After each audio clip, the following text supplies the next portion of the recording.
Pinupuri ka namin, O Diyos, Ama, Anak, at Espiritu Santo.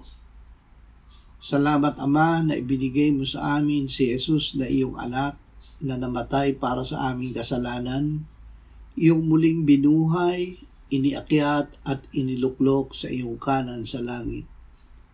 Salamat na ibinigay mo sa amin ang iyong banal na Espiritu at sa pamamagitan niya ay ibinuhos mo ang iyong pag-ibig sa aming puso. Salamat na kami ay kasama ni Kristo noong siya ay napako sa krus. Hindi na kami ang nabubuhay kundi si Kristo ang nabubuhay sa amin. Ang buhay namin sa laman ay ipamumuhay namin sa pamamagitan ng pananampalataya kay Kristo na umibig sa amin at nag-alay ng kanyang buhay para sa amin.